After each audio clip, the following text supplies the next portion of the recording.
Welcome to the Water Cooler podcast. I'm Nick Cater, Senior Fellow at the Menzies Research Centre, and with me is my colleague Freya Leach. Welcome back, Freya. Thank you. Thanks for having me, Nick. Well, in this series of podcasts, we're attempting to do something big to define the virtues that unite Australian Liberals in the 21st century. Our starting point is the We Believe statement, which was issued to mark the 10th anniversary of the Liberal Party in 1954.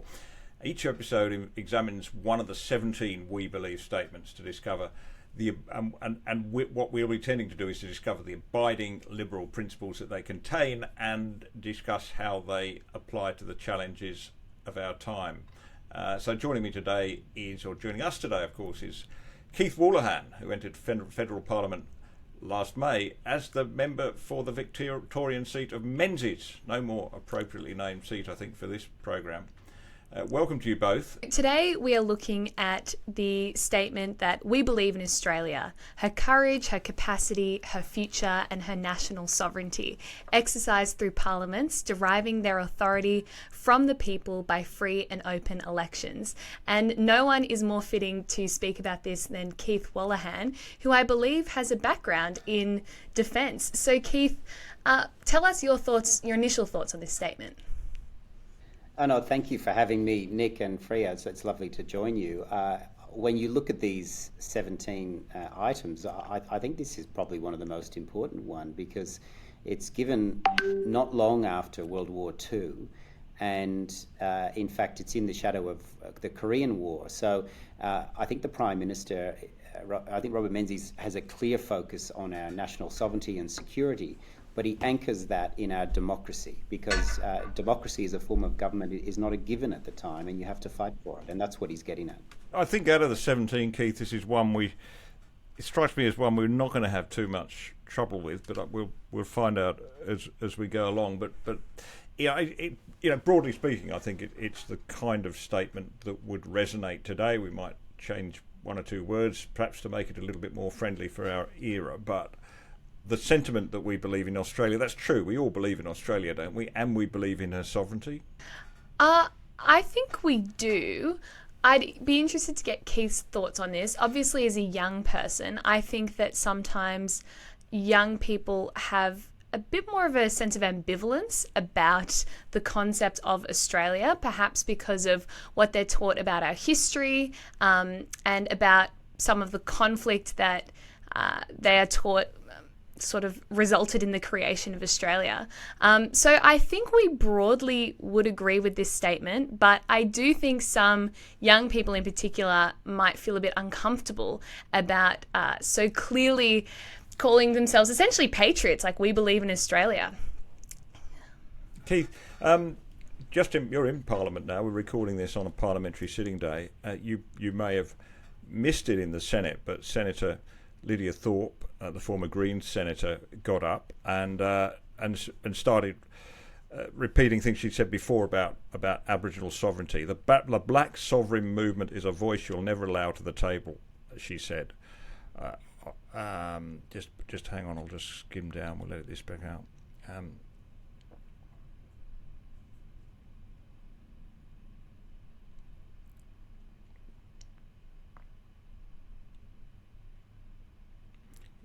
She repeated what she said often before, that Aboriginals have never ceded sovereignty and that the Constitution is an illegal document and that we need to have separate sovereignty for Aboriginal people.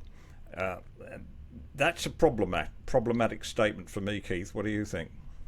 Well, I agree, and I think Senator Thorpe, there's some sense of irony that there she is standing in our Parliament, in the Senate, and that didn't happen by accident. And she's able to speak with all of the authority that comes with that and the legitimacy that comes with that because of our democracy that can only work in the way that it does because of the rules and the boundaries from our Constitution. Where we are and where I am in Canberra is the heart of our democracy, but up the road there's a memorial that we often forget about having a link to this place, and that's the War Memorial with 103,000 names on it. And no reasonable person can pretend every nation's history is perfect. It's not, ours is not. And we can acknowledge our ancient Indigenous history and the injustices that occurred. But we must also remind ourselves that Australia as a nation was one of the earliest movers in the age of democracies, one of the earliest. So that makes it one of the oldest democracies on earth. And I'm first to say that it's one of the most successful. I'm very proud of how our democracy works. And there's a reason that it's one of the top destinations for migrants around the world. And the idea of Australia, it's not a concept that just belongs in books. It's what binds us all together as individuals and groups, but it's the thing that we all share in common. And that's a beautiful thing that people have lost their lives defending. And I don't think we should dismiss that lightly as saying what Senator Thorpe's saying was just hubris. It's actually quite dangerous to question our democracy and sovereignty, even though she has a right to do that. Freya, I'm interested to hear your thoughts on this, because it seems to me that this word sovereignty is thrown around rather too lightly now. We talk about the new governor of Victoria has said that Aboriginals have never ceded sovereignty. But surely we cannot, if we're going to say that there is going to be a separate sovereign nation within this continent, a place that's been Australian sovereign territory since settlement, I guess, European settlement, you're throwing up something quite dangerous, aren't you? Do you sense that, and do you think the people of your age group are aware of the dangers of that? I think everyone senses that it's a very common thing to do, and even the acknowledgement of country. I mean, on Instagram, people my age will have in their bios saying, on stolen land, never ceded, and then the Aboriginal name of wherever they live. And that's, acknowledging, it's as Keith said, acknowledging that history is not a bad thing in and of itself. But I don't think young people have really thought through the implications and what it actually means to say that there still is a separate sovereign nation in Australia that is defined along racial lines. And I'm not quite sure what the long-term implications of this sort of thinking is. And forgive me if I'm wrong, but this seems to be sort of a newer thing. I don't know if it seems to be taking off and much more common than it ever was before, to see Australia divided into two sovereign nations, one being the Australia that we're all a part of, and the other one being the Australia that is just limited to Aboriginal people. Keith, any thoughts on that? Yeah, it is something that's more common, and it is more common with younger people. And I think probably most mean well when they speak in those terms. But it really is it really is quite insidious, because again, historically, like when this statement was made in 1954, democracies were not a given. And you can argue that in the early 2000s or the late 90s, that was the peak of democracies, and they're fighting for their very existence again. And we're seeing that around the world. And for people to show the bravery and courage that we're seeing in places like Ukraine, they have to have a sense of belief that they're fighting for something. And if we don't have something to fight for, well, then people won't. And then something will replace what you have. And it certainly won't be a legitimate democracy that we can all take for granted now. So this is a precious thing that we have.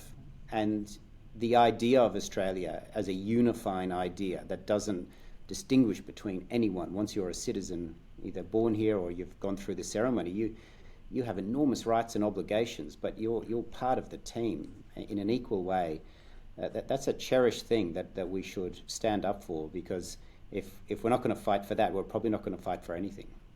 The idea that this is somehow white or British or European nation that we've established here, it's not, is it? This is Australia.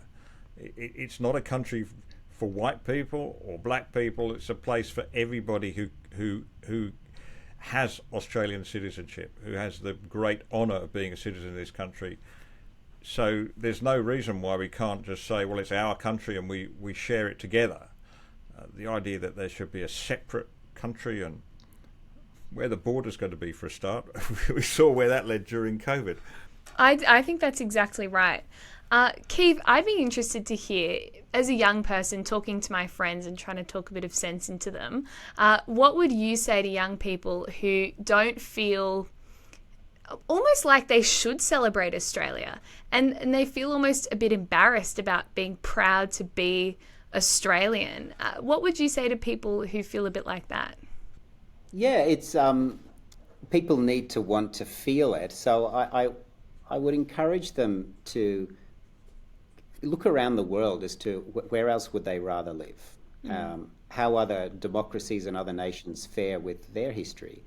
And I think if anyone becomes a student of global politics and a student of history, you'll realise that there isn't a nation on earth that doesn't have histories that it's not proud of or things that it could do better.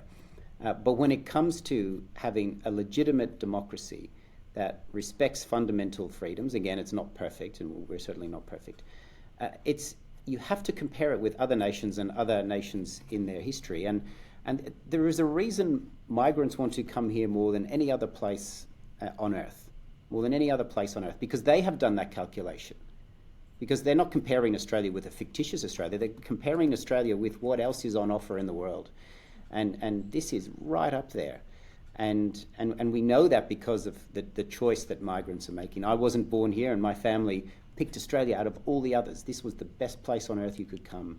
And then when I go to citizenship ceremonies as a member of parliament, again, I just see that look of pride on people's faces as they become Australian citizens and wave the flag and stand for the national anthem, because they know they worked so hard to get here and it was worth fighting for just to get through the front door. I wonder if migrants are less confused about this point than others. And I say that as a migrant, Keith. I mean, this is not a hard concept for me. I went to the trouble, and it was a lot of trouble. It wasn't cheap. I was far too late for the £10 POM scheme. I mean, I brought a family over here, and it's difficult, but I did it because it was a deliberate, conscious decision. I thought this was a better country, and it was a place that I wanted to be, and for my children to have all the benefits of being in this country. And 30 years or more here, and I've not been disappointed. So it's easy for me, and as you say, I mean, I see it at those wonderful citizenship ceremonies on Australia Day and other times during the year. People raise their right hand to show allegiance to the country as citizens, and the brilliant thing, they share equal. They may be only been 5 minutes since they signed their certificate, but they have exactly the same rights and responsibilities as you and I and anybody. That's the wonderful thing. It's a great equaliser, isn't it? And in those ceremonies, not only are they happy to be there, they're showing tears of joy. Yeah, just that they are so happy that they're actually. Very rarely a ceremony goes by where I don't see people crying with happiness. It is. They know where they've come from, and they know what it means to be here. And I think you're right. I think migrants have a special sense of what it is that we have and how special it is. Yeah, that's so true. My dad's also a migrant from South Africa, and his mum actually fled Nazi Germany in 1939. And so for me, I've always grown up with this great sense of gratitude, understanding. I mean, I still have cousins in South Africa that have a fraction of the opportunities that we are so blessed with here. And sometimes it's just very frustrating when people don't have that perspective. And so part of the thing that we want to do here at Menzies as well is to try and remind people of just how lucky they are to live in our awesome country. Just diving into the statement specifically, it might be helpful if we dissect it sort of phrase by phrase. So the first part is we believe in Australia.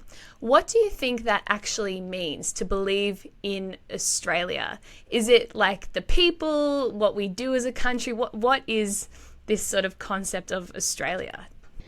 I think even in 1954, there would have been people around who had a memory of pre-federation. They would have been quite young. So the idea of Australia as a nation post-federation was still, they remember when it didn't exist. Now, there's no one alive now who has that memory, but there would have been quite a few. And so to acknowledge that Australia as an idea is a thing, I think is a nod to that they were within one generation of its very existence as the Commonwealth. And And I think that's why he led with that. But I think you also have to anchor this statement in what came before and what comes after, being Menzies starts with the Crown, then Australia, then the individual. I think he was sort of showing a hierarchy of what was important to him in that order, from the Crown to the nation to the individual. So its context and its place is important too. I think it's an interesting thing, Keith, Freya. This is the only place where you come close to having one entire continent that is a sovereign state at the same time. New Zealand, they turned their noses up. They didn't want to be part of Federation, fair enough. But I mean, in a way, we consider them, the next best thing to being Australian, I guess. That's a unique thing. But that said, I don't think when we talk about Australia that we generally are thinking about a geographical territory, are we? It's not like we're, say, the Macedonians. We're proudly defending a land which goes back thousands of years to our ancestors. We are defending we are talking about, it seems to be, an idea. The idea of being Australian, the ideas that we share, the ideas of freedom, the responsibilities that we all instinctively feel to one another most of the time. To help somebody who's down on their luck, to treat our neighbours as our friends. That seems to me that that's the idea that holds us together, rather than some deep ancestral ties. And that's because I guess we don't have too many shared Australians don't have too many shared ancestral bonds, do we? Because we come from all corners of the world. Yeah. Can you have that? Can you have a nation bound by an idea? I think you can, and I think the idea of democracy, to go back to it, is still not a given, and it was tested in the most serious way during World War II, and then had tested in another way in the Korean War, that the Cold War had just gone hot. So I think Menzies, in his mind, saw this great battle of ideas between communism, or totalitarian communism, and liberal democracies. And he saw Australia being on the front line of leading by example, showing that this is a way for a group of people to live in a legitimate way and stand up for that. So I think it's in the context of those great ideological battles of the Cold War, which had just started. And there's also, I think, probably a sense that Australia is greater than the sum of her parts. It's not just a group of individuals that happen to be living in a single place at a certain point in history. There's actually this sort of immaterial thing that binds those people together, and it's those values that you guys have talked about. I mean, I just wonder, I saw some statistic about this a few weeks ago, the declining levels of patriotism in Australia, especially since the 1990s. They've just dropped off a cliff. And what do you think that will do to this belief in Australia? Will we have a lesser form of belief? I don't know. I think we've got to be patriotic, haven't we? I mean, some people see that as a bit of a problematic concept, patriotism, because it throws up ideas of jingoism and a sort of aggressiveness towards other nations.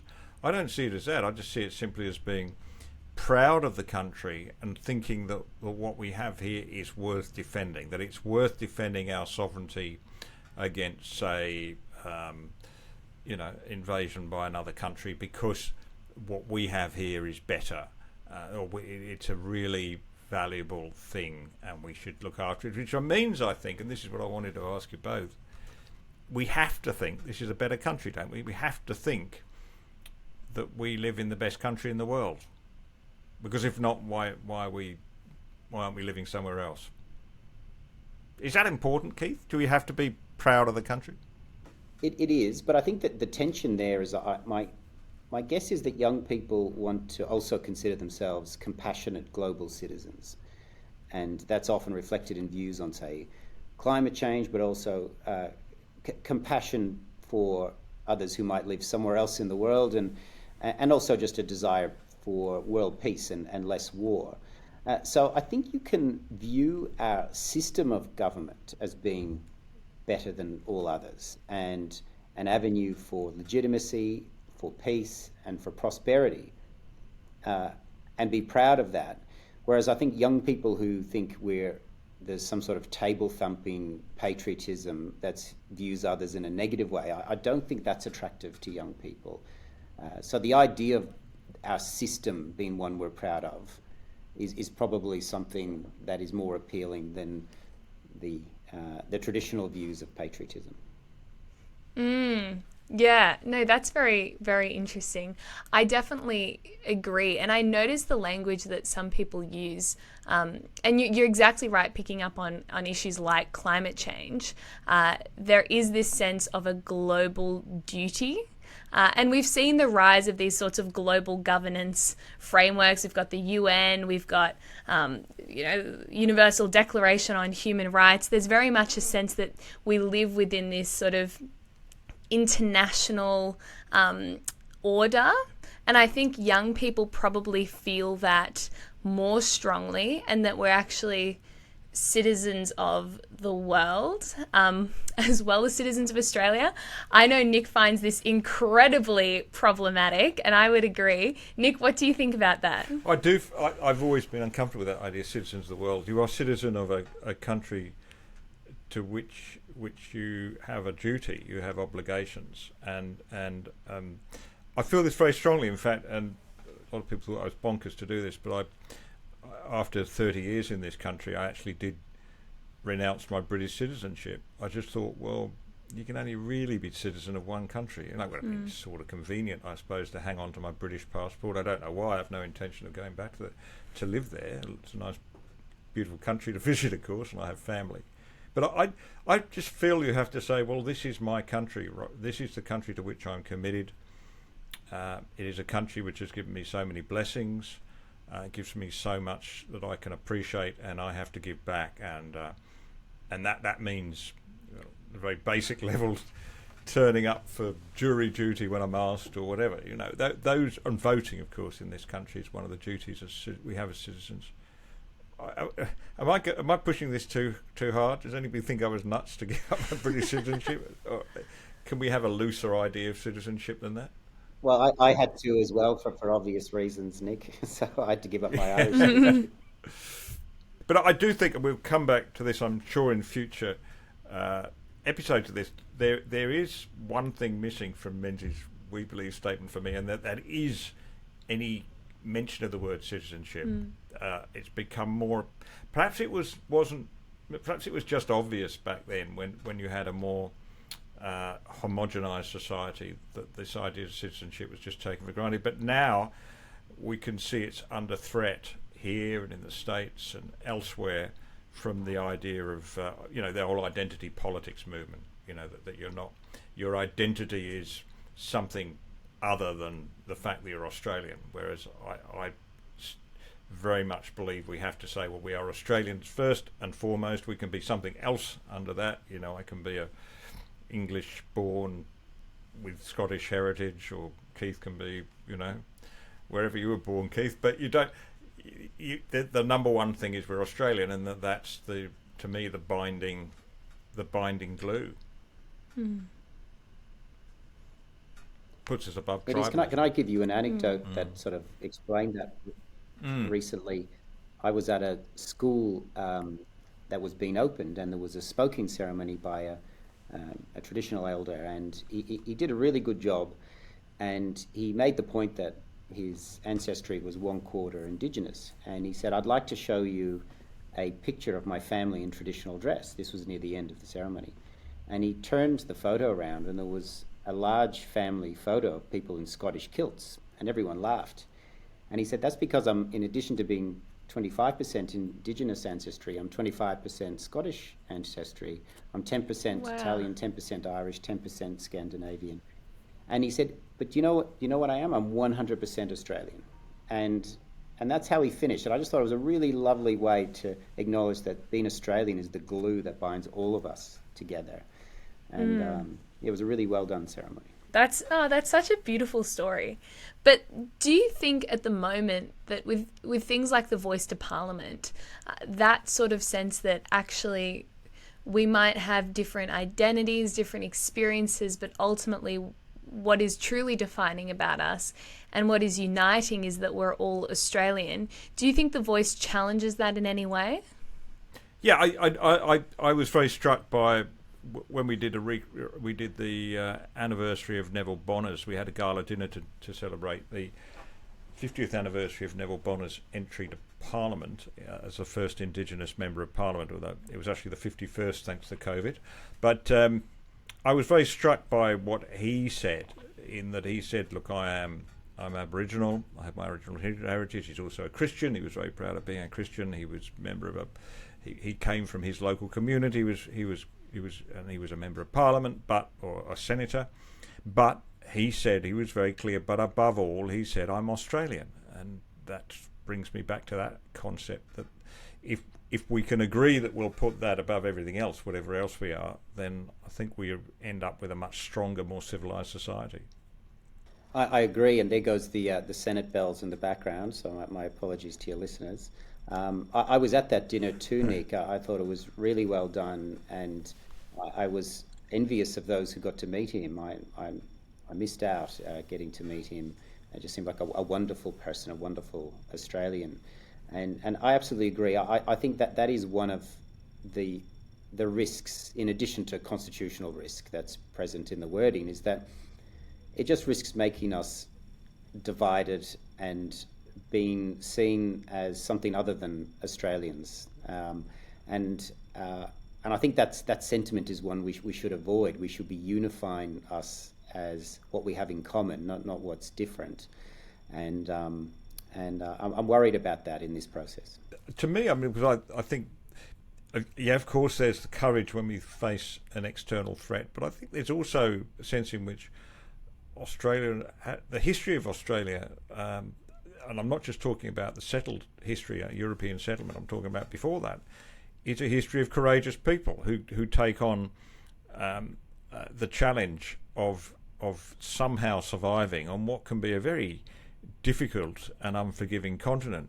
It's not a continent that sort of gives up its riches easily, and it seems to me that the thing that the binding virtue that brings both Aboriginal Indigenous people together with people who settled afterwards is everyone in their own way had to show a degree of courage and ingenuity and just doggedness to survive on this planet. It seems to me that's a unifying statement. But part of the challenge that we have now is that there are so many people that have never had to encounter the struggle for existence, and so they've never been forced to be courageous.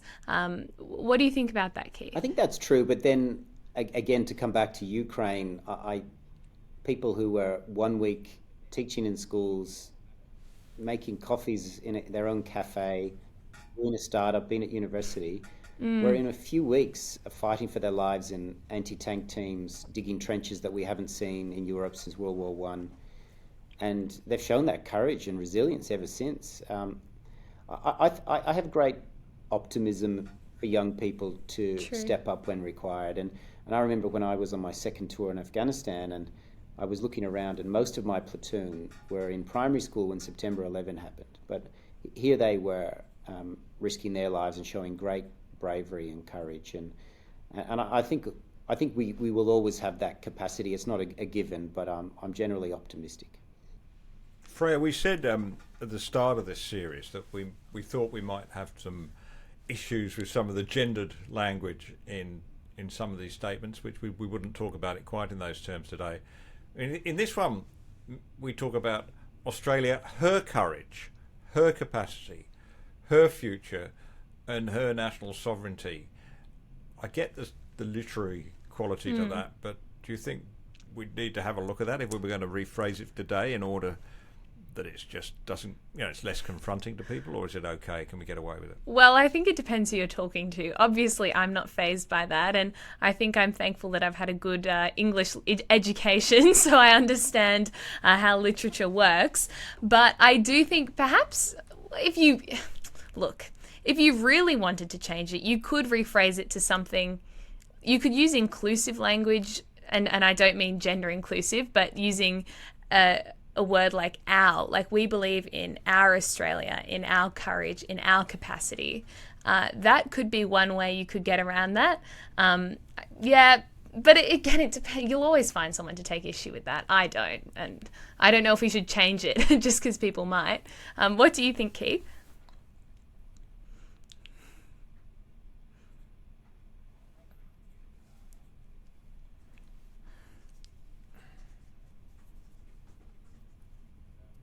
Hmm.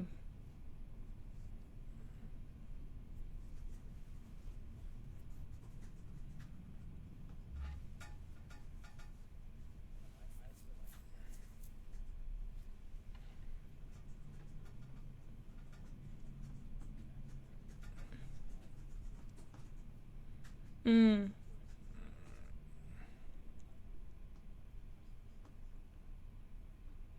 Hmm. Well, let's go around the pronoun issue. It's always a tricky one these days. What was Menzies What was Menzies getting at when he spoke about Australia's capacity? How do we understand that?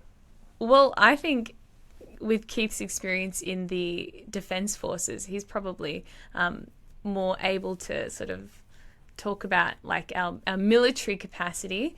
But I don't know what Menzies was really referring to. I guess it's written in the context of the Second World War, and so perhaps it would be our capacity to remain a sovereign country and continue to stand up for the values that have defined us. I also took it to be that it's about opportunity and resilience. That we may not be, we will never be the largest nation in a region, or certainly not in the world, but we can punch above our weight, to use that cliche. But capacity is about optimism and opportunity, and the fact that he then goes straight into the next part being about talking about the future, I think it's also talking about us recognizing that we're all custodians for future generations, and there's things that we are doing today that should have one eye on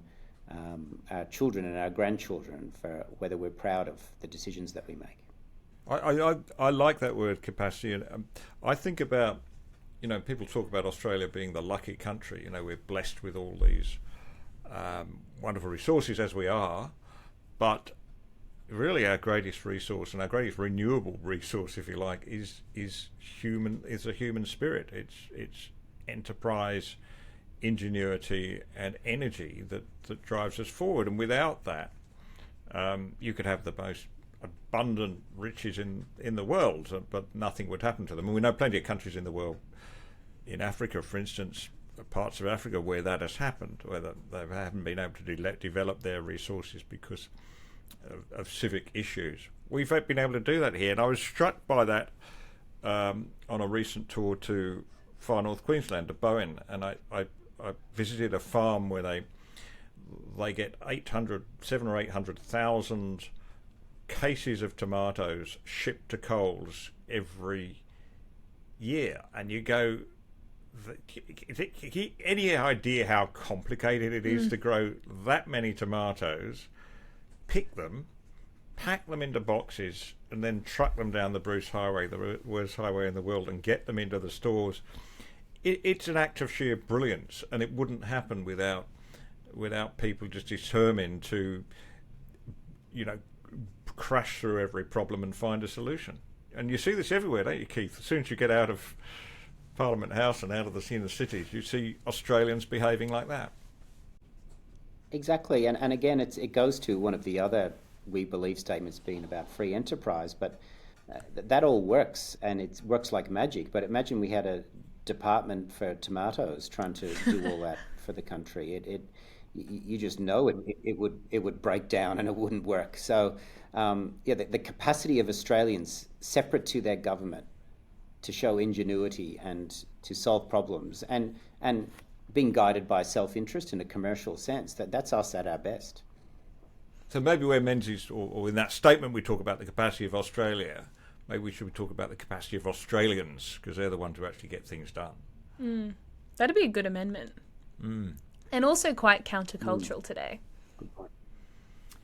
But young people I'm sorry to keep talking about young people, Freya, but it seems to me they haven't lost any of that entrepreneurial spirit, have they? I mean, there's so many young people with great ideas want to set up startups and great ideas for new software or different things they can do.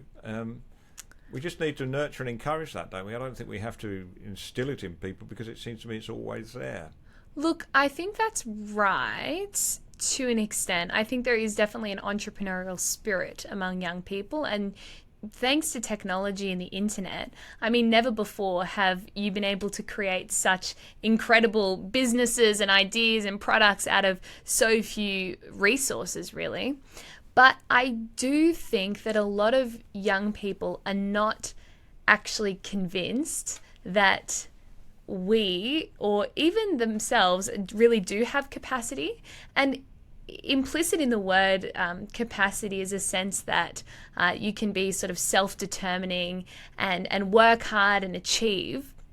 And I think a lot of young people don't believe they have that level of free will. There is this constant narrative that young people are victims and that, you know, you can work hard, but really if you're born into a certain family in a certain area, like, you're pretty much just doomed. And there are all these sorts of structural factors working against you. And so while I think that, you know, young people are no dumber than any past generation, they are no less motivated or intelligent, but there is a cultural narrative that perhaps they don't have capacity to rise beyond their station in life. And that's problematic.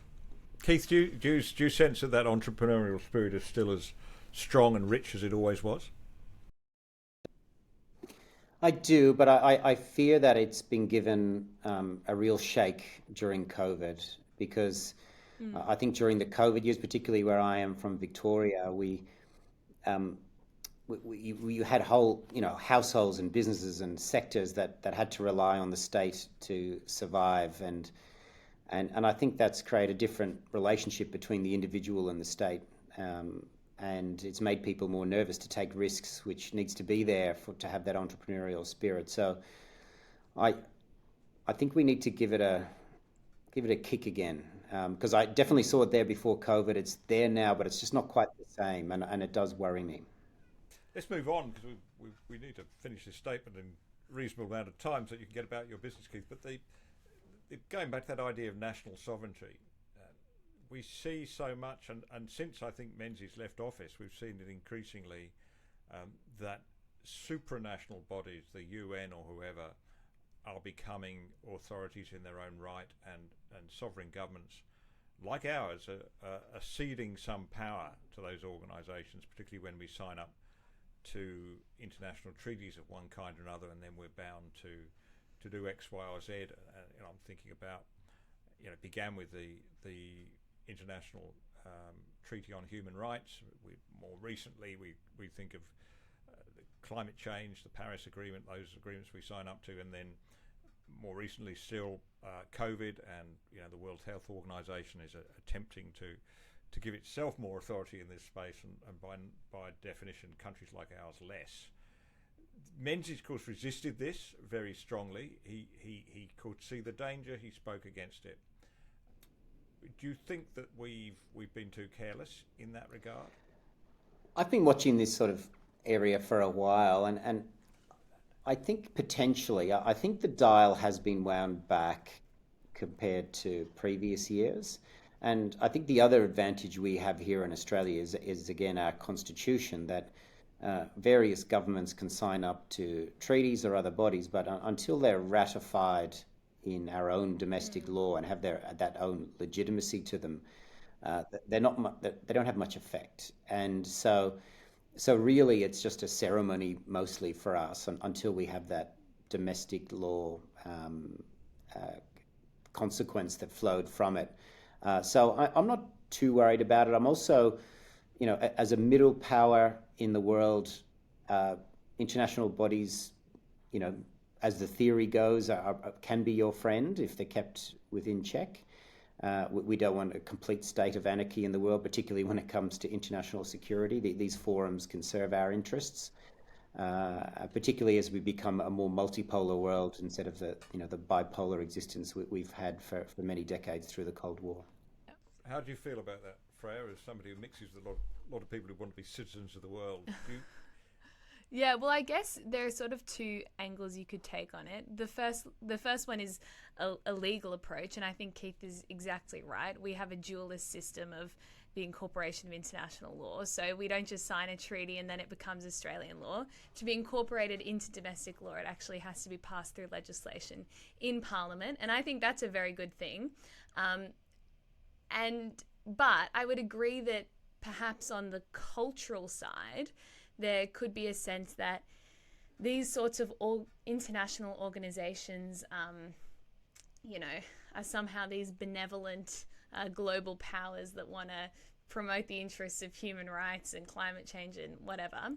And I think that that's probably a more insidious force than the legal implications. And that's probably what we have to be a bit conscious of with our young people, especially, and just saying to them, no, actually, you're Australian first and foremost.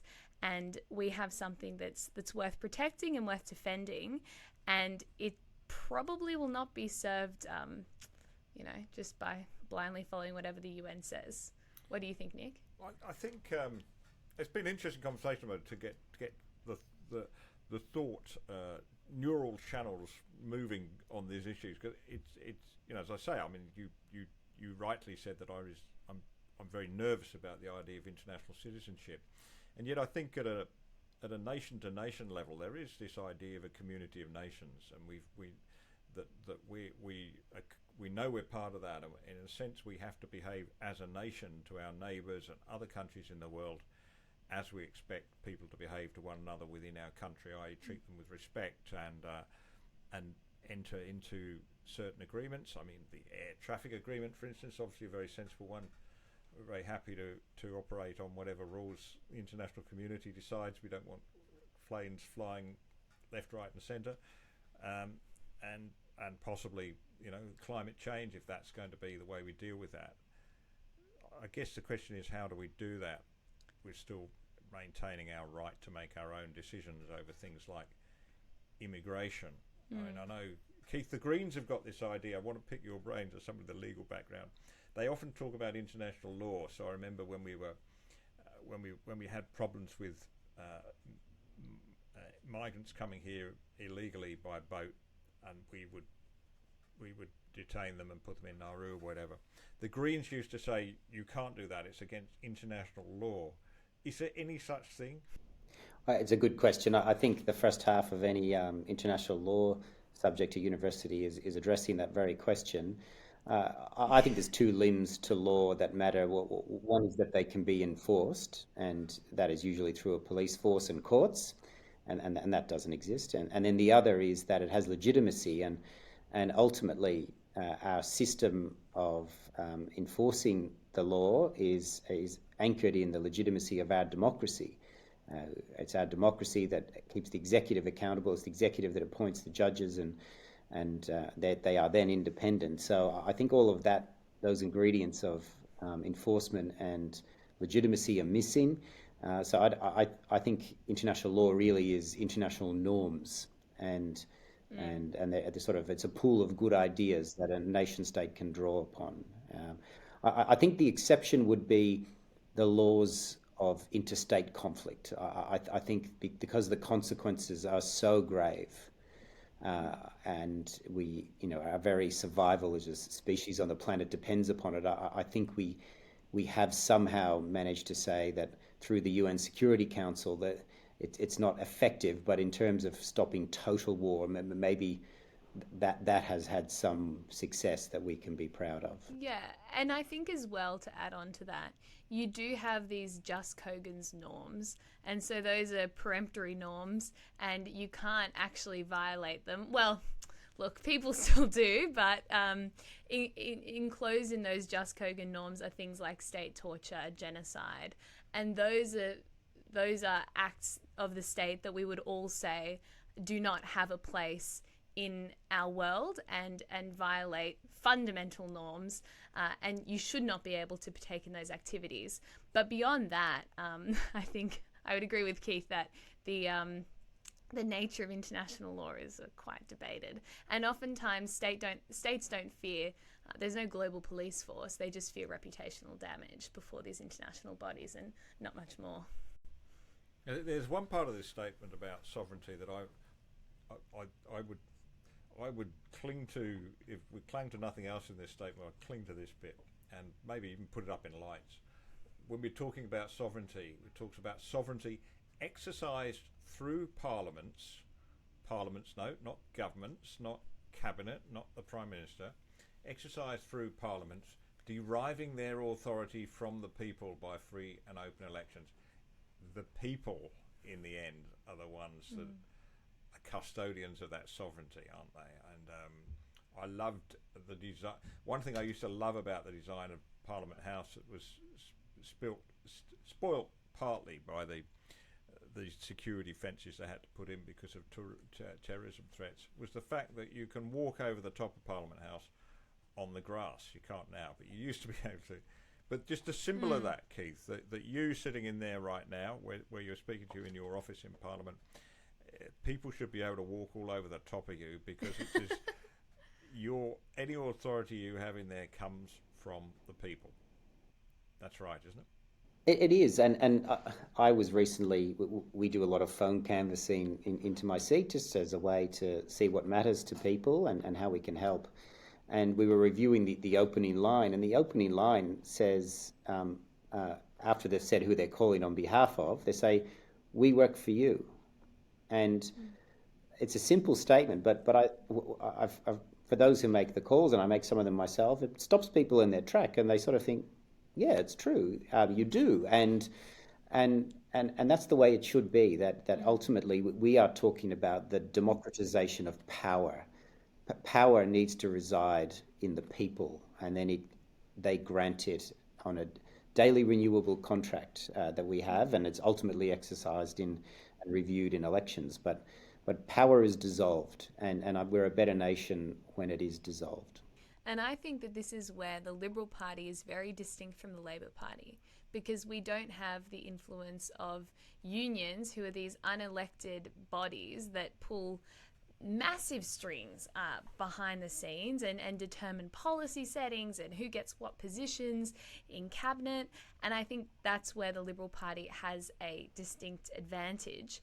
And also, I mean, it's interesting that it's parliaments and not bureaucrats as well, because I think over COVID and in key areas of really significant public policy, whether it's education or health, you have these massive bureaucracies that make so many of the day-to-day decisions about how government operates. And partly it's the scale of the state that has to happen. You have to delegate authority. But it does raise an interesting question around what really should be the role of the bureaucracy. Who are they ultimately answerable to? Because they're not elected. I've got very strong views on this, Keith. Freya, from the COVID episode, the COVID panic, it seems to me that, as you know, government, state and federal, but particularly at state level, particularly egregiously at state level, I think, abandoned parliaments and abandoned even cabinets, abandoned party rooms, and made decisions as cabals. In cases in some states, like Victoria, it seemed to me they were edicts, issued from the great man himself, the Premier, and enacted by bureaucrats without Parliament having any say in it. Now, that chilled me at the time. And I think as things turned out, we can see that there were many, many bad decisions made during COVID, large and small, by state governments, federal governments.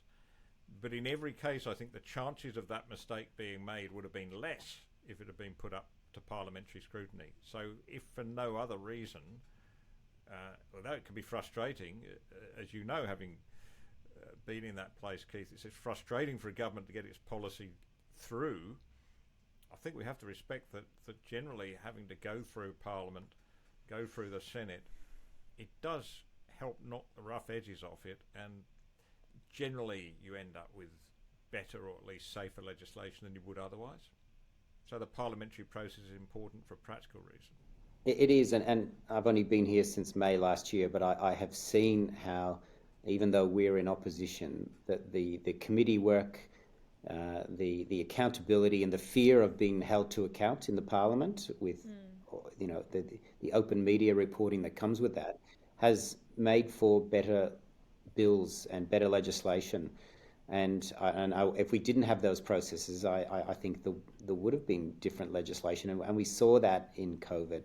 I don't think there was a justification not to have parliamentary processes in those periods. Well, yeah, I agree. I definitely agree with that. And I think that we should be constantly reminding the public that bureaucrats do not call the shots, and actually they too sit below the Parliament, because it's the Parliament that derives its authority from the people, and they are the elected officials and not the bureaucracy. And I don't want to single out anybody for blame. I mean, in most cases, it seems to me leaders, state and federal, were just trying to do the best they could under difficult circumstances, not knowing what the virus might bring, and et cetera,